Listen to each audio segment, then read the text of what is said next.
So we are super excited to be here today and have Aarmin Navabi, right? Yeah. An ex-Muslim from Iran living in Canada, author, podcaster, atheist activist, right? Good, yeah. You created the largest community of atheists, international community of atheists in the world, the Atheist Republic. Right, but it's a team effort now. It's a team effort. Yeah. You're also an author of Why There Is No God and the co-host of the Secular Jihadist for a Muslim Enlightenment podcast. Right. I just want to add that your community, the Atheist Republic, is the largest atheist community in the world, right? Right. That's 2,100,000. That is amazing. That's fantastic. It's a real honor to have you with us. Thanks for being here. Yeah, it's an honor to be here. Thank you very much. Thank you. So first off, I don't know who to thank. Maybe it should be God, but I mean, if we're talking about atheism, maybe not. Why are you here in Israel? Well, I mean, I'm here with my friend Drew McCoy, and we are. I mean, the people here have been very kind to us to show us around. But originally, I wanted to come here to meet fellow atheists in both Israel and in Palestine. But also at the same time, we're doing some short mini documentaries about some religious sites here to talk about its history, its religious significance. But yeah, mostly about meeting atheists here and try to connect them globally. We're basically, the point is to create a global community that takes care of each other, supports each other. And, you know, when it comes to, if you look at religious communities, they have a lot of support. If you come after some of them, you know, you're coming after all of them. And they have a lot of funding as well. They have a lot of funding, they have a lot of resources. We don't have that. There's a lot of us out there, and we haven't built that many institutions or support groups, or haven't managed to gather enough resources to look after each other if something happens. I mean, atheists are one of the most oppressed, one of the most demonized, one of the most discriminated against groups in the world. I mean, there's and there not that many people don't seem to care, right? Not that many people seem to. I mean, if what they're doing to atheists, if it was done to the Jews, the whole world would be speaking about it right now. If it was done to Christians, the whole world would be speaking about it right now. If it was done to Muslims, the whole world would be speaking about it right now. But you know, atheism is punishable by death in 13 countries as an act of terror. Just to be an atheist in Saudi Arabia and everywhere else, they're looked upon as inferior, immoral, shameful. A lot of, even parents kick out their kids for, couples, brothers, sisters. Relationships are broken because because they disagree with each other, and this can't continue. And for us to be able to be heard, we need to get together. We need to make a louder voice with each other. And I think together our voices are going to be louder. And I think if we manage to build a global network, it's going to be harder for people to just treat us like this and get away with it. Yeah. So if we're talking about atheists and atheist communities, we recently met you at an atheist gathering here in Israel, right. In Tel Aviv, where you got to see a lot of other atheists who were interested in the things that you and Drew talk about. And I wanted to ask you, is there a difference between the atheist community here, be it Jewish atheists, Muslim atheists in Israel in this area?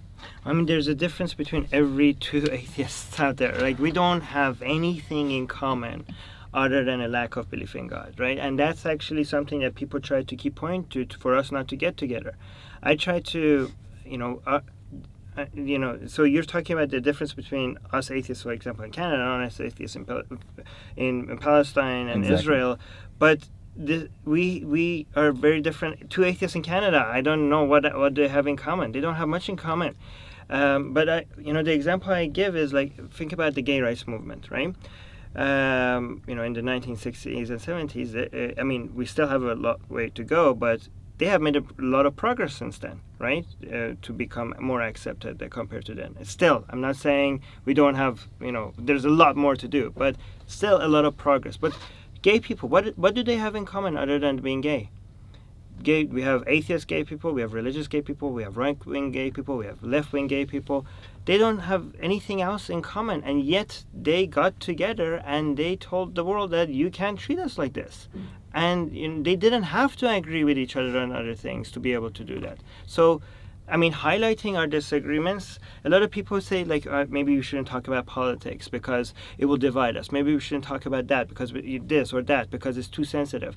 And atheists will, if you talk about right-wing things, left-wing atheists will leave. If you talk about left-wing things, right-wing atheists will leave. Like, no, I want to highlight our disagreements so you get used to it, because we shouldn't make agreements a condition for us to get together. As long as you agree that people shouldn't be wrong just because they don't believe in God, we're good. We're good. We can work with each other. And actually, this is why I'm here as well, because if we can get Palestinian atheists and Israeli atheists together, even if they politically disagree with each other, even if you talk about politics, there's no way they would be on polar opposites of the issue of conflict with each other. Even with all that disagreements, if we could still get together, like, okay, I disagree with you on all of everything about Israel and Palestine, but we are both atheists and we agree on the fact that it's nonsense for us people to look down upon us because we're atheists. So if we could get atheists on these here to unite with each other, Palestinians and Israelis, then we could show to the world, like, look, if we can make this work, if we could make, I was in Palestine like 2 days ago, and there's a huge growing atheist community there. I mean, they're way more secret about it than they're here, right? But if it's like, first message is to show, like, look, we have atheists in Palestine and they're growing. So like, we are everywhere and we're growing. But the second thing that we could show is, like, look, Palestinian atheists are working with Israeli atheists, and they didn't say, like, okay, I'll work with Israeli atheists if only the ones that agree with me. No, we disagree and we work with each other. So the reason why... Don't you think that the disagreements, the political disagreements, are religion-based? So if people are atheists, they shouldn't have a political disagreement either. But even if you disagree on religion, I say, like, people could get on this atheist rights movement even if they're Christian or Muslim. Because the only thing they need to agree on is that, okay, so even like if Christians or Muslims, right? They could be like, you know what, I believe in God. You guys are wrong. But it's not okay for people to treat you like this because you're an atheist.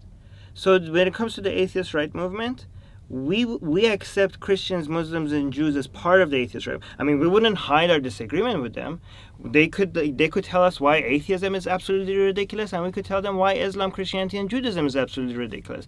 We could continue saying that to each other, but as long as we agree on not mistreating people for these disagreements, they are on our side. Again, you don't have to be gay to be a gay rights activist. So you don't need to be an atheist to be an atheist rights activist. If only. Right. There are a lot, actually. There are a lot of. I mean, obviously, there's a lot of Muslims and mostly Muslims that give us death threats, but also a lot of angry Christians and Jews and Hindus, and also Buddhists. But there's also a lot of Muslims that say, like, hey, I disagree with you, but I want to fight for your right. By the way, when I say I'm not talking about myself. I'm ex-Muslim, but I live in Canada. I'm pretty safe. We're talking about other ex-Muslims and other atheists. But they say, like, I want to fight for these atheists' rights. I believe in Islam, but I think everybody should have a right to be very critical of Islam. So. And that's great. We could unite with them on that. There are a lot of them. Yeah. So your passion for the atheist cry is very obvious. When did you decide that it was your mission to create an atheist community, an international atheist community, and how did you muster up the motivation, and how did you know it was going to succeed? Well, I had no idea it was going to succeed, and honestly, it was very selfish when I started, because when I became an atheist, I was still in Iran, and I didn't know any other atheists, and in school the only atheists that they told us about were Freud and Marx. Actually, no, Stalin actually. So, and they were examples of why without religion everything will fall apart, but other than Stalin, Freud, and myself, I didn't know any other atheist. So, when I became an atheist and I was still in Iran, I thought, like, maybe I'm just, I thought, how arrogant can I be to think that I didn't know Dawkins, I didn't know Sagan. I just looked at the history and a little bit of science, and I thought that, seems like it's all man-made. But then I thought, I feel like, am I really saying that I am smarter than anybody that I know? Like, I felt very arrogant. Like, maybe I am the crazy one here, because am I really saying that I have discovered that there's a lie, and nobody around me has figured it out, and I have figured it out? So I felt like, so I tried to see if there are other atheists out there. I told 2 of my friends at some point about why I don't believe in religion anymore, and within a few weeks they also became very skeptical about it. So I was like, maybe I'm onto something. Like, it's not like they seem smart. They believe, but they agreed with me. So I started an online community. I was still in Iran when I did that. I eventually called it Atheist Republic, just to see. It was selfish, just to meet other atheists, just to figure out if it's just me. And then as soon as I started, it just grew so fast. And at first it was just for Iran, and everybody that joined it was so surprised that there are other Iranian atheists. We were like, not everyone, but like, I remember so many people I remember so many people saying, like, I didn't know there's so many of us out there. So that was such a great feeling to keep finding each other. And even to this day, like more than 13 years later, we still get atheists to join Atheist Republic and say, like, wow, I didn't know there's so many of us. So you're saying that the Atheist Republic was founded and created in Iran? Yeah. One of the most, religious that's a states. pretty brave move. Weren't you persecuted by the Iranian government for doing that, or were you not? Well, I wasn't. Using your real use name? my name. Yeah, no. I was rebellious and stupid, but not that stupid. But since then, you moved to Canada, right? Right. And have you gotten any? I mean, we know the whole story of Salman Rushdie and the fatwa that he had on his life. Oh. Did you get any threats, be it in person or online? Well, nothing like that. I mean, we do get, me and my team does get death threats on a regular basis, but I don't think most of them are not very serious. I recently did have to move, change my address, because, there were some death threats that were claiming that they know where I live. So I did move, but I don't know if they were telling the truth or not. We just moved anyway, so. But I mean, it's nothing compared, I mean, I live in Canada, it's very safe. There are many people that are doing exactly what I'm doing in Iran, in Bangladesh, in Saudi Arabia, in Pakistan, in Indonesia, in Malaysia, and in Egypt, in Tunisia, and if they're doing it over there, there's no excuse for me, right? So I mean, a lot of people say, like, "Oh, Armin, you're so brave." But like, no, I live in Canada. What are you talking about? Do you know like how many other people are doing exactly what I'm doing? And those are the people on the front line of what we're doing, and what we're trying to do is highlight their activism. In fact, that one thing that we did on atheistrepublic.com is that if you go to our website, what you could do is, we have one podcast called Atheist Republic Voicemails. There's a green button on our website on most of our pages that you could click, and you just record your audio. And basically gathers voicemails from atheists from all around the world. And when you listen to podcasts, there's no host. It's just one voicemail after one. So you're listening to one message from Philippines, and then it switched to a message from Egypt, and then one from Korea. So it's fantastic. Yeah, it's a great idea. So it's a way. How many of those do you get? We get a lot of them, and we publish it once every 2 weeks. But what we want to do eventually is that right now the podcast is in English, right? So what about all the atheists? When we get enough, hopefully eventually we get enough donations and support on Atheist Republic, so that we could start doing Atheist Republic voicemails in English, Atheist Republic voicemails in Arabic, Atheist Republic voicemails in every other language that is out there. Bengali, Urdu, yeah. I mean, we're doing a lot of. We are Atheist Republic. We are producing shows in English, Arabic, and Persian. Atheist Republic. So we do have multiple language shows. We're going to try to do Urdu next, but we also want the communication to be both ways. So if we could do the voicemail so that they could send us message in different languages, that would be amazing. Yeah. Amazing. The voice of the people. Yeah, exactly. Bringing us back quickly to the local, right. The local market. So we're in Israel. Mostly Jewish people. Our audience are mainly Jewish and Israeli people. The second most popular answer that I get when I ask people, why do you believe in God? The first is, of course, faith. That's just, you know, the first thing they pull out. The second thing is the Mount Sinai story. Really? I'm sure you're familiar with it, right? Well, I mean, that's the never revelation of God in front of millions of Israelites. Yeah, but the claim is that it was a lot of people. So how could it? Yeah, exactly. but and they pass it down from father to son and until today. And how could millions of people be wrong, right? Yeah, but how what would you respond to that? Well, I mean, okay, you're saying there's a lot of people that said that, but how do you know that claim is true? That there were millions of people said that? You're like, well, because other people said that. You know, I mean, you keep just passing the. It's just a claim, just because. I mean, I could just say like, well, my I don't know, I have a turtle the size of a bus that I keep in my backyard. Who millions of people have seen. So like, oh, that's a claim. You know, what's your evidence? Well, my evidence it's just a claim. Like you tell me that it's just a claim. So how is it more? You know, prove your claim. So now I'm gonna. Prove my claim with just another claim, the second layer of claim. They're like, well, I have 1 million people that have seen my giant turtle in my backyard. But that's not proof. That's just another claim on top of the initial claim. You can't interview those 1 million people. Right? Yeah. Well, okay, that second claim. So how do you now prove this claim? Well, because I have some other people that say that they have seen my 1 million people, and they'd be like, again, you're adding a claim on top of a claim. That's not the analogy I love is referring to Harry Potter. I love the books. Right. So thousands of kids saw Voldemort coming down and doing dark magic on people, right? And these are thousands of kids, right? So they can't all be wrong, right? That's a good one. I'm going to use that. Yeah. So we haven't. The next question is going to be a tough one. It's a slightly political one.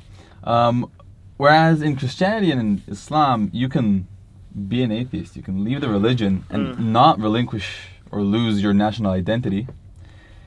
In Judaism, it's a bit different. It seems to be that the whole Zionist idea is a Jewish one, and the fact that we are here in this land is due to Judaism. It's written in the holy books, and this land is ours. That's why we're not in Uganda. Right. So what would you say to these voices that we hear in our society nowadays, that if we become a secular society, a secular country, we will lose our birthright? Right. So I have been talking to a lot of Israelis, and I haven't gotten a consistent answer on what being a Jew even means. Right.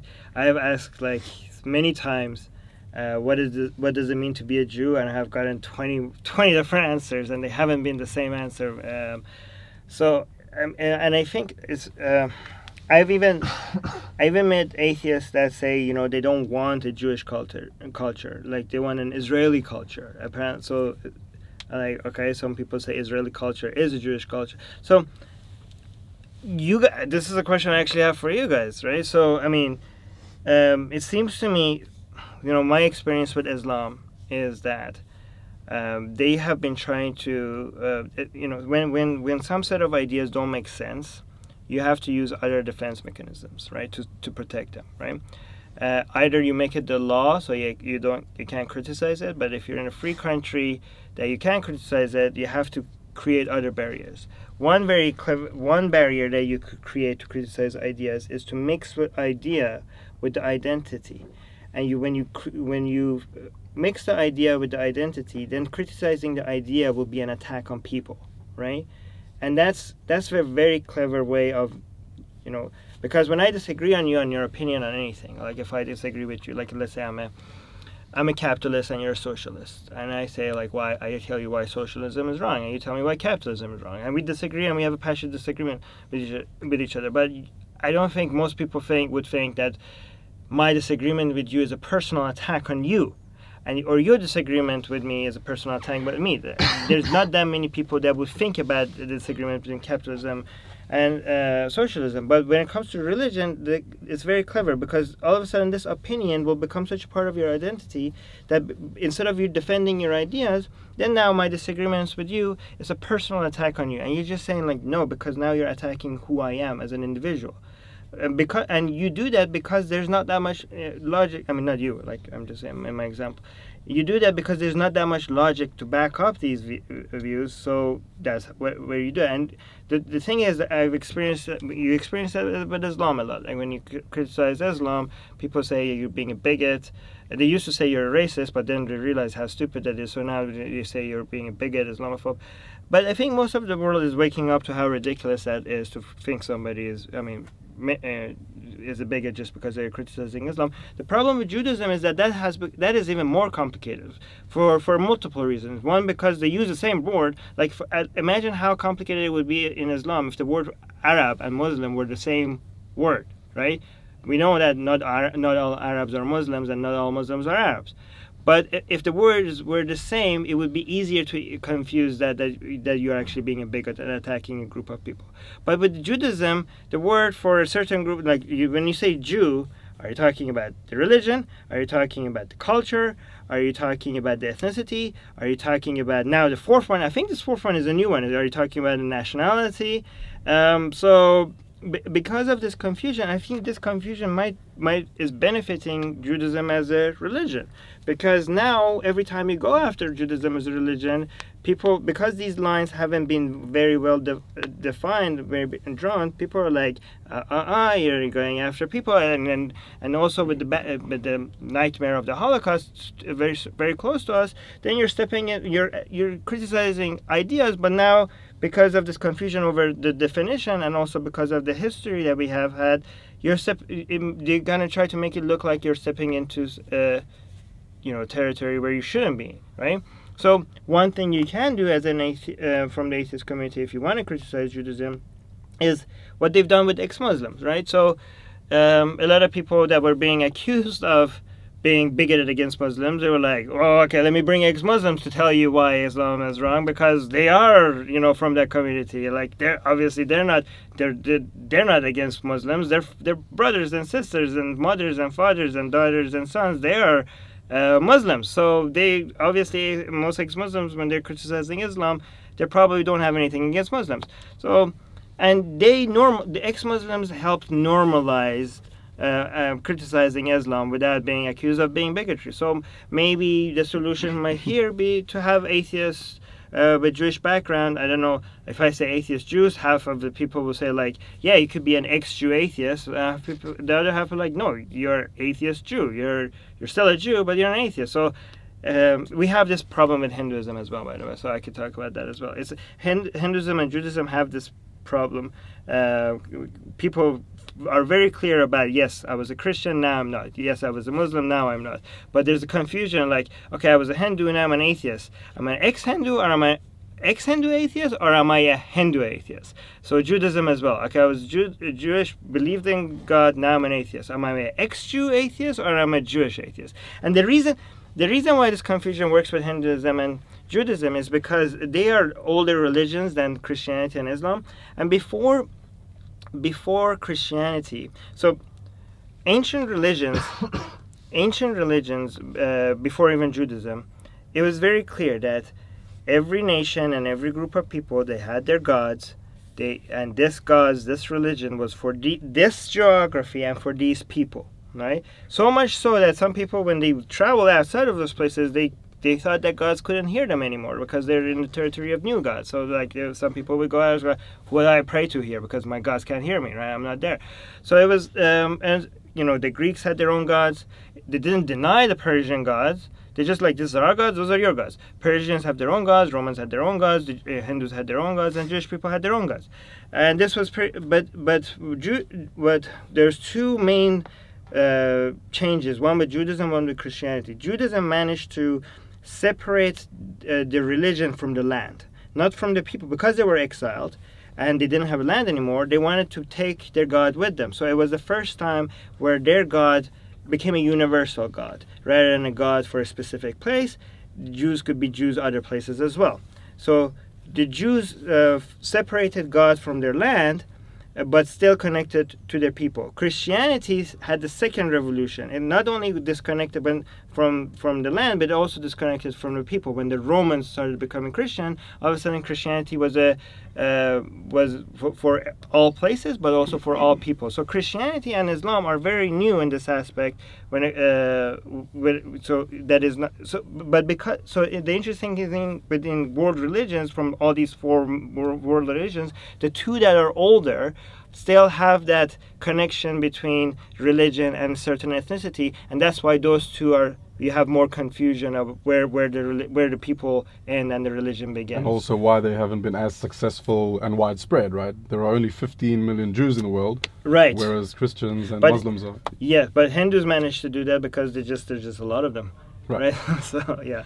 Yeah. So, but I want to continue that exact point. Yeah. The Christians managed to separate religion from the people as well. And then they went on, and we had the Inquisition, and Islam calls for jihad, right? For holy war. Yeah. What's so bad about Judaism? It's a small religion. It's seemingly benign. Why is it so bad? Because it's not true. That's all you need. It's not true. What else do you need? Do we not fight against things that are not? Do we not fight for the truth and against lies? You don't wait for lies to become harmful before you fight them. You fight untruth because they are not true. If you allow harmless, first of all, I'm not claiming that it's harmless, right? But even if it was harmless, like let's say it was completely harmless, even if you allow harmless nonsense without evidence, you're also opening the door for harmful nonsense without evidence. Because the barrier that you could have introduced was whether it makes logical sense or not. If you don't have that filter, you don't really have much control after that. I mean, the example I give, I have a lot of examples for that. I give you the shorter one. The people that believe in zodiac signs, the people that think that when the month that you're born somehow, the stars, somehow change your personality, or like, but how many people have been killed for that? How many wars have been waged for that? I mean, I don't think people from different zodiac signs are killing each other. No. So you might think, not yet, right? But you think, okay, that's nonsense. You agree, yeah, it's nonsense, right? But I hope. But it's harmless. Who cares? But I can tell you that the people that are intellectually lazy enough to believe that, they also probably would believe that vaccines cause autism. Right? And that is a harmful nonsense, right? So the thing is that you don't wait for people that are gullible and believe in nonsense to wait for them to all of a sudden believe in harmful things. You just give people... Teach them how to think. How to think. You give them bullshit radars. You give them the tools and equipment to realize what's true and what's not. And when they believe in bullshit, you show them that this is bullshit. Because if your people are gullible enough to believe stars is affecting their personality, they're gullible enough to be conned, to be taken advantage of, and at some point it becomes harmful, right? You don't decide for people. It's actually very selfish way of thinking. Like, you believe in bullshit and it might harm you, but I don't care until you harm me. Like, you're not even gonna try to show people that why they're give them the tools to recognize bullshit just because they're not coming at you. Like, I think you are not just the victim. The people that believe in this nonsense, they're also a victim of bullshit.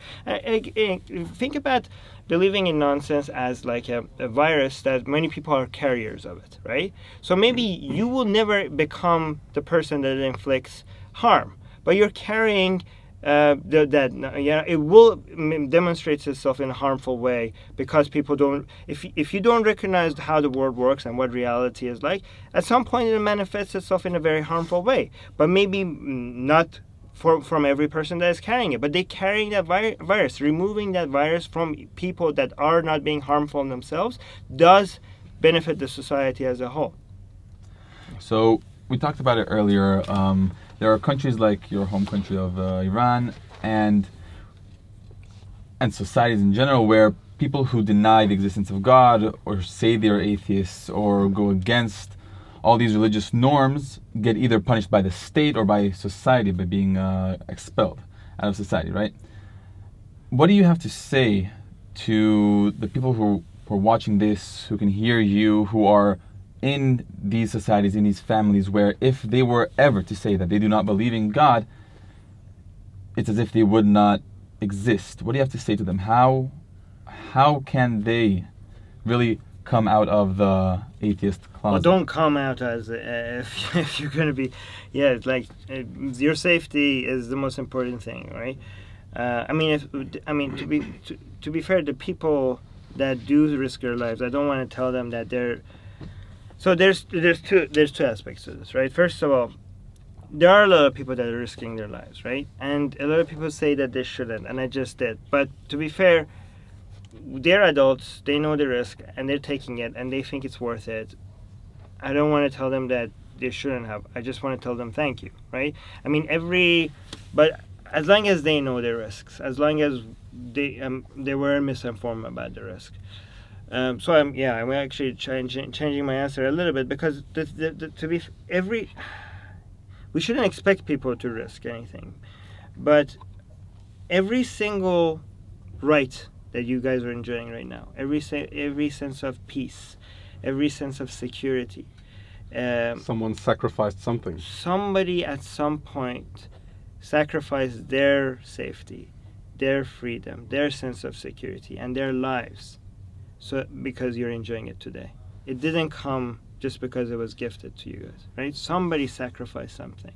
So we can't tell people that are, if an atheist in Bangladesh, like there was an atheist in Bangladesh that his friend, secular atheist writer in Bangladesh, his friend was hacked to death by Muslim gangs in Bangladesh because they were offended by what he wrote. And they were interviewing him, and they asked him if he's afraid that he's going to be next, and he said yes, he's very afraid. And they asked him, are you going to still keep writing? And he said, yes, I'm going to keep writing. And they're like, but you just said you're afraid. Why are you going to keep writing? And they're like, because nobody else is, like, how many other people are going to keep writing if I don't keep writing about this in Bangladesh? And again, stories like this makes me feel like I have no excuse, right? Because I'm doing it from a very safe place. But you can't tell that. The only thing you could tell somebody like that is not that they're wrong, is not that they should stop doing what they're doing. Is the only thing you could tell that person is thank you. So, considering the pretty big price that you've had to pay, your personal price, right? You had to get out of Iran, and maybe your family, your friends, and maybe not even you, but people similar to you, but specifically with you. Would you now rather have taken the blue pill and not the red pill, and maybe sort of live in this ignorance is bliss kind of concept, or are you happy with the price you've paid and you'll... Ignorance is not bliss. I mean, not on a net basis. Okay, so why do you think ignorance is bliss? In what way? I mean, isn't understanding how the world works makes it easier for you to figure out how to achieve happiness? So the Matrix, I think, is the best. That's where the concept comes from, right? Would you rather just be eating that juicy steak at a restaurant, or would you be rather living in the real world and eating goop and being chased your whole life? Okay, well, the good thing is that our real world has steak in it. So, I mean, and if you in know... Canada. And if you know how the world works, you're going to be more efficient at getting steak, right? I mean, the example that I give is that, let's say, we're looking for treasure, right? And you have a map, and I have a map. And my map is really random, like everything, like the mountain is not the right place, trees are not in the right place. Your map is not 100% representative of of what's out there, but it's pretty close, right? It's pretty close. Which one of us do you think is going to find the treasure faster? I'm pretty sure it's going to be you. Very likely. There's going to be some random examples where I'm going to find the treasure first, and I'm going to use those examples to show that my map is true, and I'm going to scream that off the rooftops that you're wrong. But more often you're going to find the treasure before me. But right? if finding that treasure for me means I might get killed along the way, or right. my family is threatened along the way, right. and your map gives you, being drunk all day long, then maybe your map is better. If you find the treasure, maybe you could hire security. So the more efficient we are, the more we could get this world a better place. Like that's why I say our belief system is our map. Okay, our belief system will never achieve, will be 100% realize what reality is out there. It's always going to be a little bit different. But just because it's a little bit different from reality, that doesn't mean that some of them are not closer to reality, right? The more we can find processes and systems that gives us consistent results, and by consistent results we know that our understanding is closer to reality. That's how you can tell that you're getting closer, right? By consistency of results, by being able to predict the future, through scientific methods, getting more consistent outcomes. You must be getting closer. You're never going to achieve it 100%, but it's way better to be here than way out there, right? And that is bliss, because the world doesn't give you bliss. You get bliss out of this world. And how do you get bliss out of this world? Is by understanding the world. It's not a gift that you just get it by ignorance. Even the people that are ignorant and blissful, and they're happy, how are they happy? Because they think they have all the answers. They think that everything comes from up there, and that's it. Yeah, but if it wasn't because of scientists, if it wasn't because of people that understood the world, they would be more sick, they would be more poor, and they would be feel less secure. Even they are enjoying their bliss because somebody else understands this world and is giving them a lot of gifts that they're not grateful for. Right. So, taking you back to this trip here in Israel. We've heard that you and Drew have been, I don't know if I should keep it secret, but you've been baptized. Yeah, no. Should we be concerned? No. No, I mean, we experiment with everything. One thing I want to show atheists is that, we don't have anything sacred, right? Like, we don't have that many, we don't have to, we can enjoy whatever we want, even if they're religious. We just don't have to believe in it, right? Because a lot of people are like, oh, well, and I'm trying to see what's the fun in religion and just see if I could go have the fun as well. Because a lot of people say, every time the people want to defend, atheists want to defend religion, they say, well, people get community out of it. People get a sense of awe, inspiration. These are spiritual, like they get some sort of sense of spirituality out of it. It just makes them feel good. And I'm like, well, you don't have to stop doing it. You just, as long as you don't believe in nonsense, you could, if you like going to church, go to church. It's the belief part that is the harmful part, right? If you enjoy your, Eid, like a Muslim Eid, want to celebrate that, if you understand that there is no God and all these stories are fairy tales, you understand how reality works. You already accomplished what you need to accomplish. If you enjoy Eid as a Muslim, now you could continue enjoying it as the next Muslim. If you were religious Jew, again ex-Jew or and you enjoyed the traditions of the Jewish people, and it's your childhood and it gives you nostalgia to be, and you want to be part of the community. You don't believe in God. You think it's fun? Keep doing it. In fact, go further. I want to try. I was a Jewish. I'm an atheist. I want to see what the Christian celebrations are about. Go try that. Now you're an atheist. In fact, you could enjoy it even more than before. I always tell people Islam is a lot more fun as an atheist, because now I could look at the religion as a historical thing and look at it as Quran as the Quran as a Muslim is actually reading it makes you very nervous, because it has lots of commandments and there's a lot of punishments and everything. But as an atheist, you could read the Quran and like, oh, these are some people. Let me see what the history. It actually becomes fun because it's a puzzle. Where did this verse? Where did they copy this verse out of? When did this get canonized? Like it's like a detective work that you're trying to do to piece all the puzzle together. It actually becomes a lot more fun, and you can still go and enjoy the buildings, enjoy the mosque, see like it's beautiful, figure out what the historical significance of these buildings is. All of it becomes more fun because now you don't have to worry about burning in hell. You could enjoy all of that. But if you don't believe in God, and if you don't believe Muhammad was the prophet of God, you can't be taken advantage of because you can't be conned anymore, and you could enjoy these things and be completely relaxed about it. And in fact, a lot of the things in religion that I don't enjoy, I'm still trying to figure out what is it that the religious people are enjoying, because people say that religion gives you what? Community, a sense of awe, a sense of inspiration, a sense of belonging, a sense of significance. Yeah, the thing is that it doesn't just give you that. It comes with a baggage of nonsense, right? And these are the things that we need as humans, right?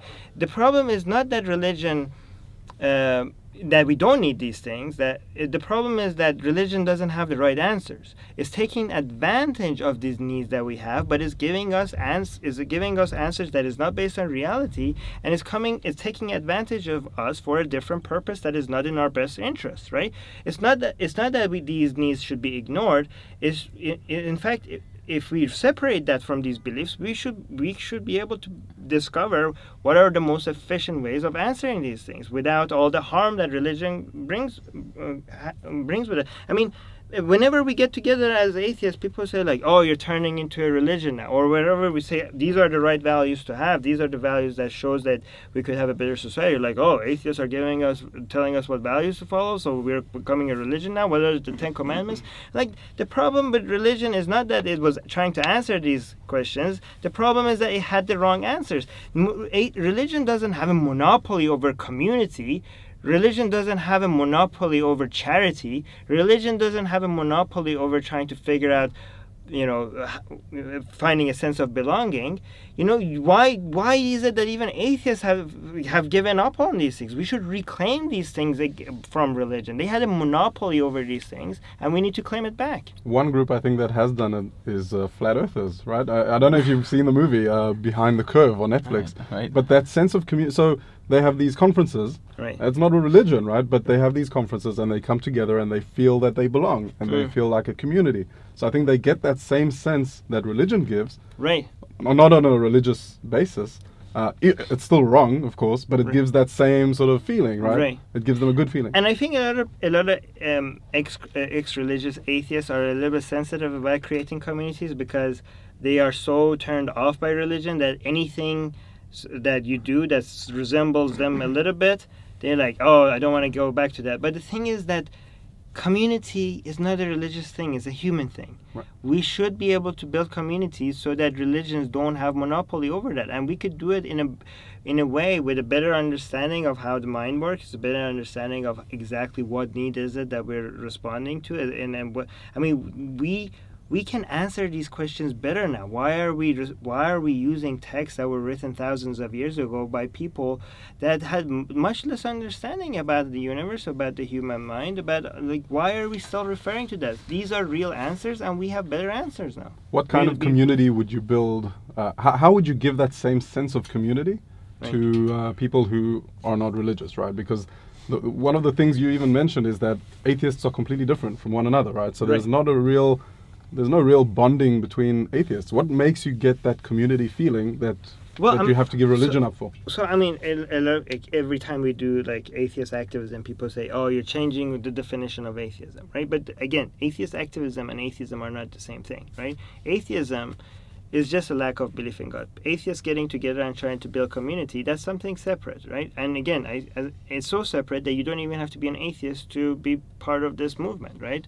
So we're not changing the definition of atheism. This is something separate from atheism, and you could build communities around that. You could build a community around the fact that we want to support each other. We want to be there for each other. And a lot of people, when they let go of religion, they were getting so much out of it that they just feel a huge void. Right?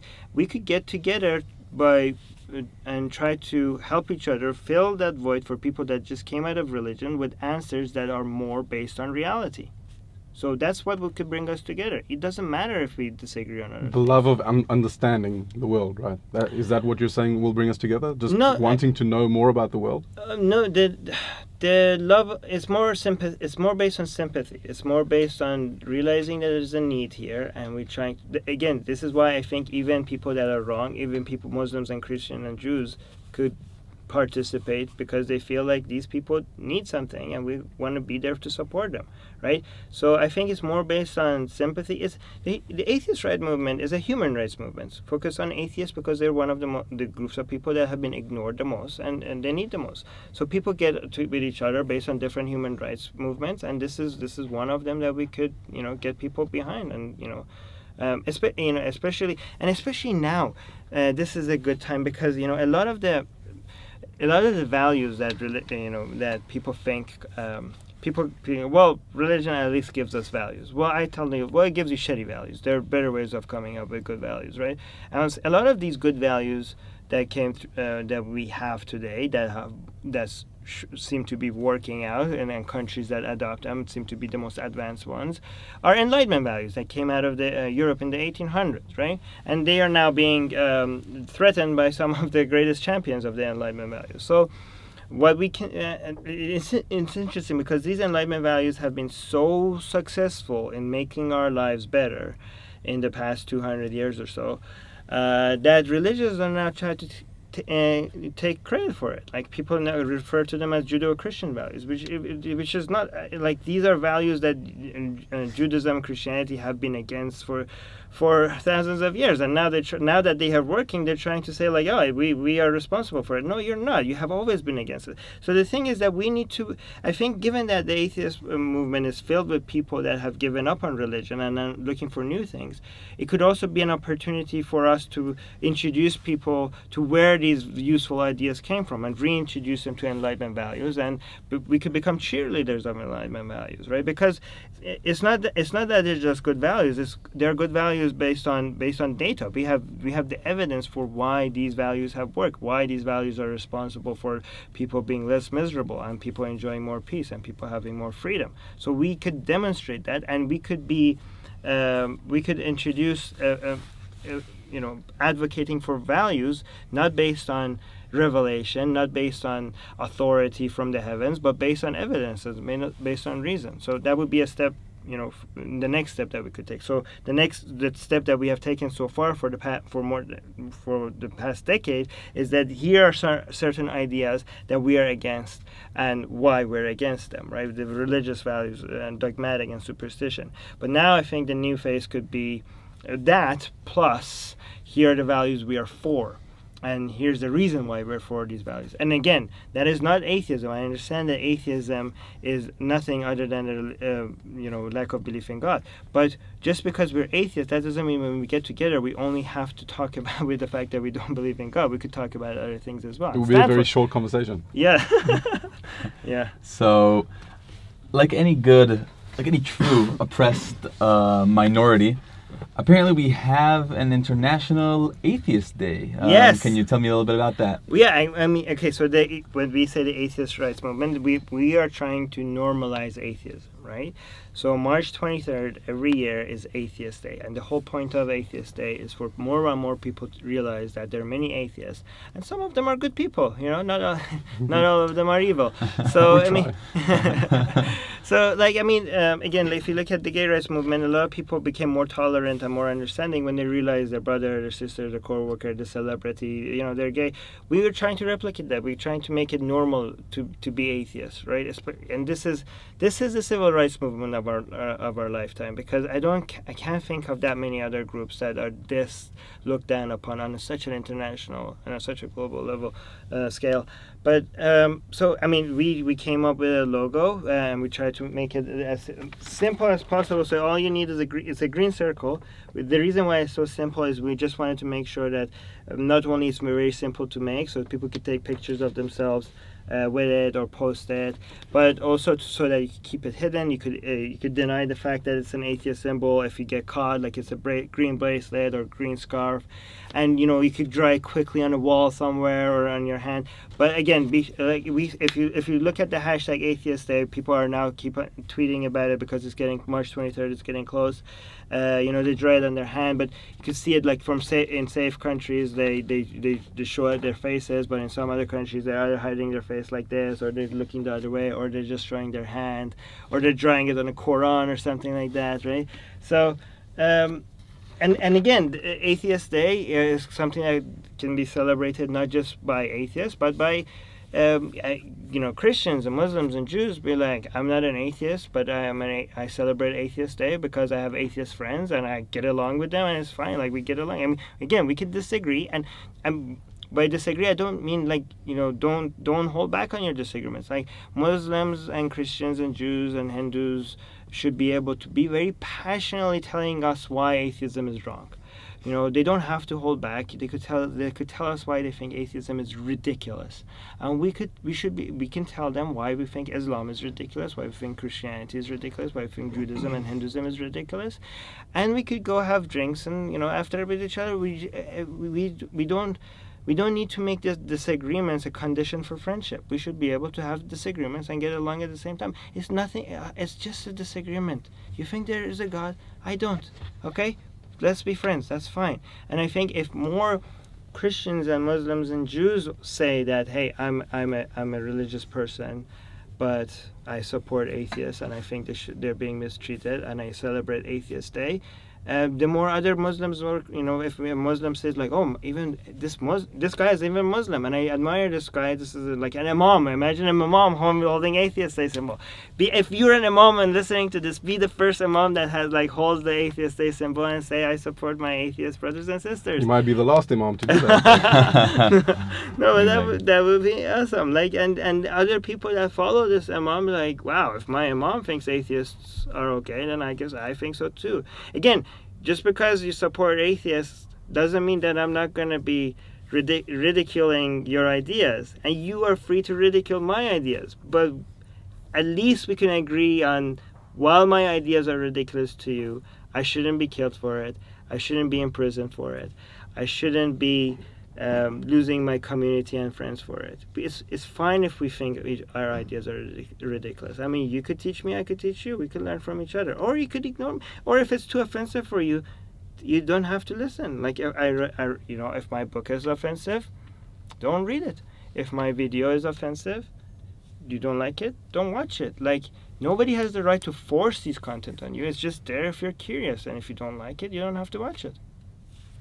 Armין Nebaabi, thank you so much for being with us. Thank you. It was an honor for us. Yeah, really. thank you. Thank you for having me. Come again to the Holy Land. And thank you. Oh, actually, I want to say that given that this is the land that sends out the most prophets per capita, it should also be the land that fights it. We're coming to the root of the problem. This is where all these ideas are being exported out of. So we should come to the source if we want to kill the beast. We have to come more often. Yeah. Armין Nebaabi, thank you very much for being here. Thank you. אהבתם את הסרטון? התחברתם? תנו לו לייק, יירשמו לערוץ שלנו ועקבו אחרינו ברשתות החברתיות. ואם יש לכם נושאים שאתם רוצים שנדבר עליהם, תרגישו חופשיים לכתוב אותם בתגובות.